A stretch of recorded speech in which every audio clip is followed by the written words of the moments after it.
गुरु प्यारी साध संगत जी, सत साहिब प्यारी संगत जी, आज साखी में नाम और भजन सिमरन के बारे में बताया गया है। तो साथियों, इस वीडियो को लास्ट तक जरूर सुने और चैनल को सब्सक्राइब जरूर करें। तो प्यारी संगत जी, गोविंद के क्या गुण कहूँ नैनो कभी न दीठा, राम कहे जो जगत गति पावे तो खांड कहे मुख मीठा। कबीर जी ने यह जो दोहा बोला यह तब बोला जब लोगों ने उनसे पूछा कि भाई कबीर, तुम राम राम करते हो, क्या तुम्हें राम मिल गया? और हमें देखो, हम भी राम राम करते हैं। तो कबीर जी ने भी पूछा, क्या तुमने देखा? बोले नहीं, हमें तो नहीं मिला। तुम ही कहते हो राम राम बोलो, राम राम बोलो। कबीर जी बोले कि तुम्हारे राम कहने में और मेरे राम कहने में भेद है। बोले अच्छा तो बताओ कैसा है वह? हमने तो नहीं देखा, तुमने देखा है, बताओ निर्गुण है कि सगुण है वह कैसा है वह? तो कबीर जी ने यह उस समय दोहा कहा कि भाई वो जो गोविंद है वो साहिब है, वो मालिक है। वो मालिक कभी आंखों से दिखाई नहीं दे सकता, वह इन इंद्रियों और मन से परे है, वहां पर इंद्रियों और मन की पहुंच नहीं है। तो मैं उसका क्या गुण बखान करूं आपको, जो चीज देखी ही नहीं ना जा सके, इन आंखों से इन इंद्रियों से अनुभव ना किया जा सके, उसको शब्दों में कैसे बयान करूं मैं? और रही बात राम नाम की, तो अगर राम राम कहने से ही अगर परमात्मा मिल जाता तो फिर तो खांड खांड कहने से मुख मीठा हो जाए। ये तो ऐसी ही बात हुई क्या?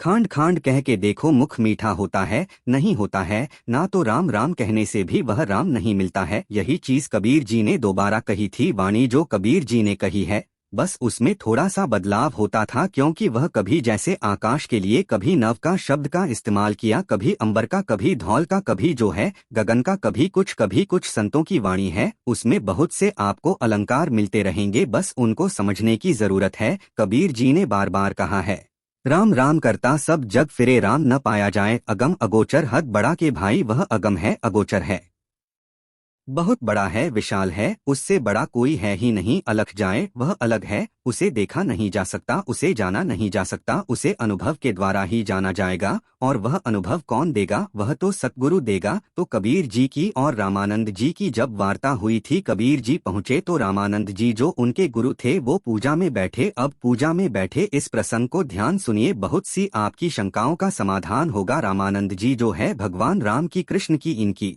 मूर्तियां रखी हुई और उनकी पूजा कर रहे हैं। अब पूजा करते समय कबीर जी पहुंचे, शिष्यों ने रोका कि भाई क्या हुआ? तो बोले कि स्वामी जी के पूजा में एक सामग्री कम है। बोले किस चीज की? बोले तुलसी के पत्तों की। रामानंद जी ने अंदर सुनी आवाज तो उन्होंने देखा और वास्तव में उसमें तुलसी के पत्ते कम थे। बोले कौन लाया है? बोले गुरुदेव मैं हूँ कबीर, आपका शिष्य। बोले ठीक है, आ जाओ अंदर आ जाओ। शिष्य बोले गुरु जी यह एक जुलाहा है। बोले तो क्या हुआ? रामानंद जी का जाति का भेद तो कबीर जी ने पहले ही तोड़ दिया था, आज बारी एक अलग लीला की। अब जब कबीर जी अंदर गए तो उन्होंने देखा कि मूर्ति पूजा चल रही है। तो कबीर जी ने कहा, बोले गुरुदेव पूजा है? बोले हाँ। बोले किसकी? बोले अरे भगवान की यह रही। बोले गुरुजी आपका इतना निर्मल मन होते हुए भी आप मूर्ति पूजा कर रहे हैं, कहाँ है भगवान? बोले यह है भगवान। कबीर जी बोले नहीं, यह भगवान नहीं, भगवान तो वह है जो कण में व्याप्त है, जो मुझ में व्याप्त है, जो आप में व्याप्त है। बोले अच्छा। बोले क्या हर एक कण को मूर्ति पूजा करनी चाहिए? कबीर जी ने पूछा। बोले कि नहीं, अगर मन किसी का निर्मल हो गया है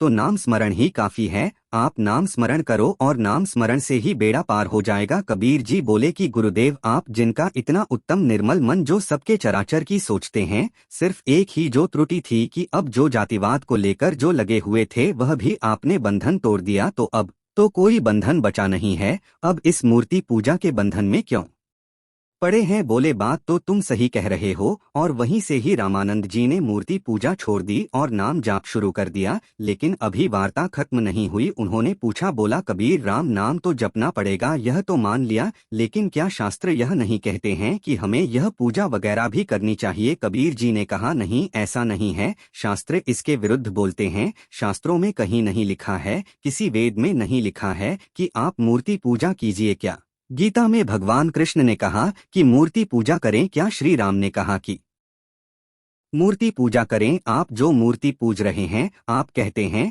यह भगवान है। दो चीजें हैं, एक यह मूर्ति भगवान है और दूसरा इस मूर्ति में भगवान है। अगर आप कहेंगे मूर्ति भगवान है तो गलत है, और अगर आप कहेंगे मूर्ति में भगवान है तो सही है। बोले दोनों एक ही बात तो हुई है। बोले नहीं गुरुदेव, दोनों एक बात नहीं है। सब घट मेरे साया सुनी सेज न कोई, और बलिहारी वा घट की जा घट प्रकट होई। वो गुरुदेव व परमात्मा हर एक के हृदय में विराजमान है, और हर एक के हृदय में विराजमान होते हुए भी हम उससे अनभिज्ञ है। मैं तो उसे प्रणाम करता हूँ, उस भक्त को मैं प्रणाम करता हूँ जिस भक्त के हृदय में वो भगवान प्रकट हो जाते हैं। बलिहारी वा घट की जा घट प्रकट ई, वो तो हृदय में ही प्रकट हो जाते हैं। तो उसके बाद जो है रामानंद जी ने यह सब चीजें फिर छोड़ दी। अब वो नाम स्मरण ही करने लगे। लेकिन कबीर जी ने कहा कि भगवान क्या नाम स्मरण करना काफी है? बोले मैं समझा नहीं, तुम कबीर कहना क्या चाहते हो? तो कबीर जी बोले जितने भी यह आपके चेले हैं, आपने इनको भी नाम दान तो दिया है? बोले हाँ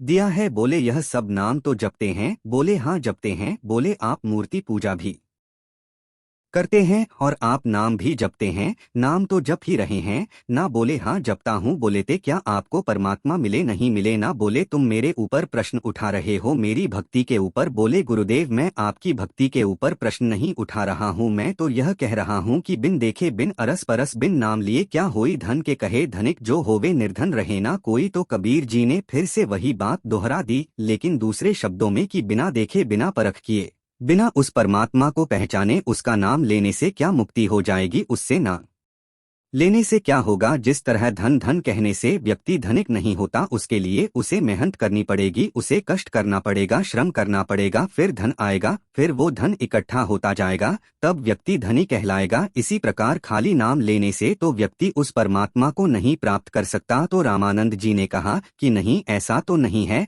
हमने तो यही सुना है, जो हमारे गुरुदेव ने भी यही कहा कि कलयुग केवल नाम आधारा, सुमिर सुमिर जन उतरे पारा। की कलयुग में केवल नाम ही आधार है और इसी को सुमर के ही पार हो जाएंगे लोग। बोले आपके गुरुदेव ने सत्य कहा, नाम स्मरण से ही पार होंगे, कलयुग में नाम ही आधार है। बोले कबीर मैं समझा नहीं, तुम एक तरफ तो यह कहते हो कि नाम जपने से हम पार नहीं होंगे, और दूसरी तो तरफ तुम यह कहते हो कि नाम जपने से ही पार होंगे। तुम अपनी ही बात का विरोध कैसे कर सकते हो? रामानंद जी यह तो जानते थे कि यदि कबीर कुछ कह रहे हैं तो निरर्थक नहीं हो सकता। वो ज्ञानी, वह महात्मा जिसने मुझे सही रास्ता दिखा दिया हो, वह कभी निरर्थक कुछ कह ही नहीं सकता। तो बोले कबीर तुम बताओ फिर, क्या नाम लेने से, क्या स्मरण करने से परमात्मा का मुक्ति नहीं है? तो कबीर जी ने कहा जिन गाया पाया नहीं अनगायते दूर, जो कोई गावे प्रेम उसके सदा हजूर। अर्थात कि जिसने उस परमात्मा को गाया है उसने उस परमात्मा को कभी पाया नहीं है, उस साहिब का कभी दीदार नहीं किया। और जिसने नहीं गाया अर्थात जिसने उसका नाम स्मरण नहीं किया, उसको तो वह बिल्कुल भी नहीं मिलता है। लेकिन कब मिलता है? जो कोई गावे प्रेम ते की, जो प्रेम से गाता है, जो प्रेम के साथ उस मालिक का स्मरण करता है, केवल उसी को ही परमात्मा सुलभ होते हैं। अर्थात आप नाम जाप होना चाहिए, लेकिन मन में प्रेम होना चाहिए। यदि आपके मन में उस परमात्मा के प्रति प्रेम नहीं है तो समझ लीजिए परमात्मा आपको नहीं मिलेंगे। ऐसे तो पता नहीं कितने लाखों करोड़ों लोग घूम रहे हैं। अब जैसे देखिए मीराबाई का कितना अगाध प्रेम था कि साहिब कहते हैं अपनी वाणी में, आचार्य गरीबदास महाराज इस चीज को बताते हैं, मीरा हाथ सुतार था पद गावे लो लाए, पत्थर की थी प्रतिमाता में गई समाये। की मीरा के हाथ में एक तारा है और प्रभु की भक्ति में प्रेम में लीन होकर वह अपना भजन गाती चली जा रही है, और जो पत्थर की मूर्ति थी उसी के अंदर समा गई यह है प्रेम। प्रेम की पराका, प्रेम की पराकाष्ठा वह है जहाँ पर हम स्वयं की सुध बुद्ध भी खोक सिर्फ उस परमात्मा के ही हो जाते हैं, जहाँ हम संसार के नहीं रहते। याद रखिए, जब तक दो नावों में सवारी करेंगे हमेशा डूबेंगे। किसी एक नाव पर तो बैठना होगा। एक नाव है संसार की और एक नाव है उस सार की। परमात्मा जो है वह जो सार है बस वही है। उस परमात्मा की नाव में बैठो, उससे प्रेम करो। अमीर खुश कहते हैं एक अपने दोहे में, खुश रो बाजी प्रेम की, जो मैं खेली पी के संग जीत गई तो पिया मोरे, और हारी तो पी के संग की, अगर मैं जीत गई तो वह परमात्मा मेरा हो जाएगा, क्योंकि मैंने उसके साथ प्रेम की बाजी लगाई है। मैंने जुआ खेला है, उसके साथ प्रेम का किया। तो तुम मुझसे प्रेम करो या मैं तुमसे प्रेम करूंगी। यह आत्मा कहती है कि हे मेरे साहिब, मेरे मालिक, मेरा प्रेम तुमसे है, या तो मैं तुम्हें पालूंगी, तुम मेरे हो जाओगे, और अगर मैं हार गई तो मैं तुम्हारी हो जाऊंगी। तो बाजी लगानी है तो उस मालिक से लगाइए, प्रेम की बाजी लगाइए। यह बाहर की जो बाजियां है यह कुछ नहीं है, यह तो गृहस्थी है चलती रहेगी। समय कभी नहीं रुकता, किसी के लिए नहीं रुकता, यह हमेशा चलता रहेगा। आज अच्छा है, यह भी बीत जाएगा। आज बुरा दिन है, तो यह भी बीत जाएगा। एक दिन पैदा हुए थे और एक दिन मर भी जाएंगे, तो इसलिए कभी भी इस चीज के चक्कर में ना पड़े कि क्या होगा क्या होगा। यह आपका काम नहीं है। इसके लिए एक मास्टर माइंड बैठा है ऊपर, परमात्मा आपके हृदय में है। वह सब कर रहा है, करने दो उसे। कुछ उसके लिए भी रखना चाहिए ना, आप सिर्फ आनंद में रहो। कबीर जी यही कहते हैं अपने गुरु से, गुरुदेव आप उस मालिक की मौज में रहिए, प्रेम रखिए बस, और प्रेम के साथ उसका आनंद लेते हुए जो है बस उसी के ध्यान में लीन हो जाइए। रामानंद जी की आंखों से आंसू छलक उठे। उनको समझ आ गया कि इतना समय उन्होंने जो निकाल दिया इस संसार में। बोले, मैंने अपने लिए कुछ किया ही नहीं, मैंने इन मूर्तियों के प्रति प्रेम जगाया, मैंने लोगों के प्रति प्रेम लेकिन मैंने कभी उस परमात्मा के प्रति अपने अंदर प्रेम जगाया ही नहीं। मुझे कोई ऐसा मिला ही नहीं। मैं ही दूसरों का गुरु बना रहा, लेकिन मैंने कभी शिष्य बनकर यह सोचा ही नहीं कि मैं दूसरों को जो ज्ञान दे रहा हूँ थोड़ा मैं भी अमल कर लूँ। बोला कबीर, आज तुमने जो है मेरे जो अज्ञान के पट थे वह दूर कर दिए और मेरे ज्ञान चक्षु खोल दिए। और उसके बाद रामानंद जी कभी एक जगह नहीं टिके। उन्होंने छोड़ दिया वो डेरा और वो प्रेम के गीत गाते हुए उस परमात्मा का नाम लेते हुए और निकल लिए भक्ति मार्ग पर। तो यही चीज यहाँ पर कबीर जी की वाणियों से सिद्ध होती है कि परमात्मा का नाम जपो, लेकिन प्रेम के साथ उस परमात्मा से प्रेम करो और कुछ भी नहीं करना है। लोग जितनी भी बातें बोलते हैं कि तुम यह कर रहे हो, तुम यह सही है, वह गलत है, कुछ मत सुनो। जिसने सुना वो फंसा, जो डट गया यहाँ पर वही फंस जाता। तो इसीलिए किसी की मत सुनो, क्योंकि सुनोगे तो दुविधा उत्पन्न होगी, और दुविधा उत्पन्न होगी तो दुविधा में दो गए माया। मिली ना राम माया तो कभी मिलती ही नहीं है। राम भी हाथ से चले जाएंगे, इसलिए उस राम को पकड़े रहो, उसका हाथ ना छोड़ो। यही है मुक्ति का मंत्र। अगले प्रकरण में हम बात करेंगे काल की। लोग आजकल बहुत कह रहे हैं काल काल, यह भी काल है वो भी काल है। क्या है यह काल, काल है भी या नहीं है, या फिर यह ऐसे ही एक पाखंड बनाया जा रहा है, यह लोगों को डराया जा रहा है, या क्या है? यह सारी चीजें अगले प्रकरण में बात करेंगे। सतगुरु कबीर साहिब।